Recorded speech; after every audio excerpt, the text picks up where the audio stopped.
Programme में आप सभी का स्वागत है। आज प्राचीन इतिहास को पढ़ेंगे और उसमें टॉपिक है प्राचीन भारतीय इतिहास के स्रोत। ठीक है, कोई भी देश का इतिहास लिखते समय जिन कई साधनों पर डिपेंड उसे होना पड़ता है, पुरातात्विक स्रोत, साहित्यिक स्रोत और विदेशियों के विवरण। इतिहासकार इतिहास लिखते समय एक वैज्ञानिक की भांति उपलब्ध सामग्री की समीक्षा करके इतिहास को लिखता है। उसके लिए इन सभी स्रोतों जैसे कि पुरातात्विक स्रोत, साहित्यिक स्रोत और विदेशियों के विवरण सभी का समान महत्व होता है। अध्ययन की सुविधा के लिए प्राचीन भारतीय इतिहास को 3 भागों में बांटा गया है: प्राग ऐतिहासिक काल, आदि ऐतिहासिक काल और ऐतिहासिक काल। प्राग ऐतिहासिक काल प्री हिस्टोरिक पीरियड उस काल को कहते हैं जबकि लेखन कला के प्रमाण नहीं मिलते, यानी साहित्यिक सामग्री उस समय को उपलब्ध नहीं मिलती है। यानी कहने का मतलब है कि उस समय के इतिहास लिखते समय पुरातात्विक स्रोतों पर डिपेंड होना पड़ता था इतिहासकारों को। इसके बाद आदि ऐतिहासिक काल आता है, प्रोटो हिस्टोरिक पीरियड।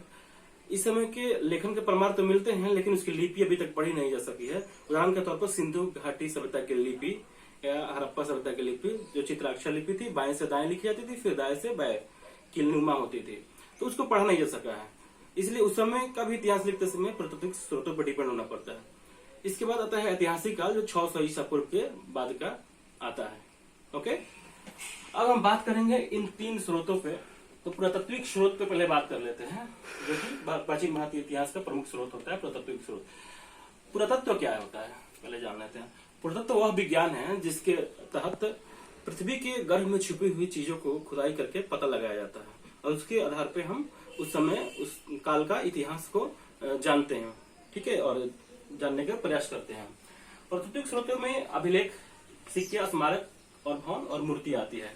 अभिलेखों की बात करें तो बहुत सारे, जैसे आप अशोक के अभिलेख उदाहरण के तौर पर ले सकते हैं, रुमिनदेही का अभिलेख, कलिंग राजा शासक का अभिलेख खारवेल का, और भी बहुत सारे अभिलेख। ठीक है, सिक्कों की बात करें तो रोमन के सिक्के मिले थे, अरिकमेडु साउथ में जो खुदाई हुआ था। इसके अलावा स्मारक और भवन, सिंधु घाटी सभ्यता में कई स्मारक और भवन मिले हैं, स्नाना घाट। ठीक है, मूर्तियां की बात करें तो कई मृण मूर्तियां मिली हुई सिंधु हड़प्पा सभ्यता में, मिट्टी की बनी हुई मूर्तियां मिली हैं। इसके बाद साहित्यिक स्रोतों की बात करें तो साहित्यिक स्रोतों 2 भागों में विभक्त होता है। एक इसको 2 खंडों में बांट सकते हैं, धार्मिक साहित्य और धर्मेतर साहित्य।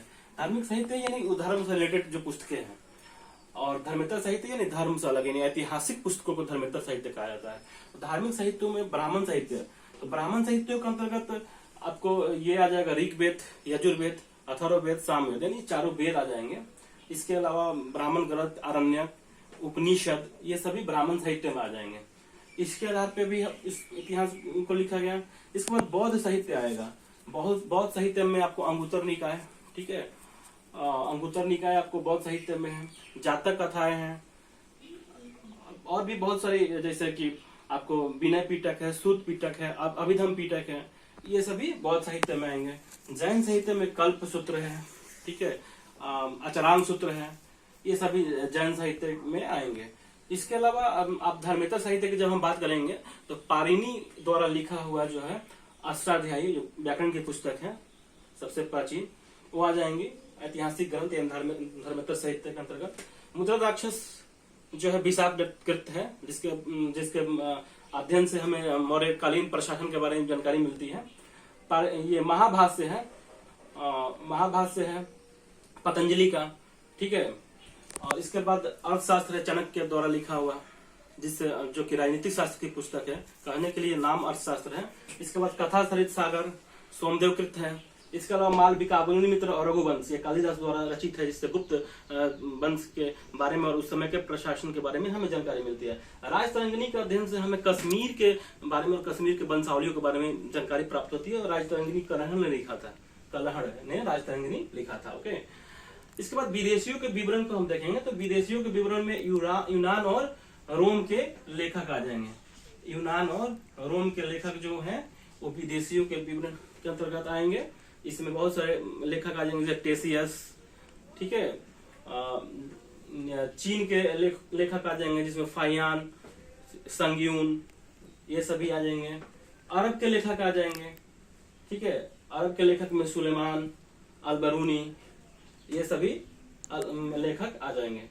तो कुल मिलाकर इन्हीं मोटे तौर पे 3 स्रोत जो होते हैं, पुरातात्विक स्रोत, साहित्यिक स्रोत और विदेशियों के विवरण, इनके आधार पर प्राचीन भारतीय इतिहास को हम इतिहास लिखते हैं और हम विस्तार से उसको पढ़ लेते हैं। ठीक है, आज के सेशन में बस इतना ही।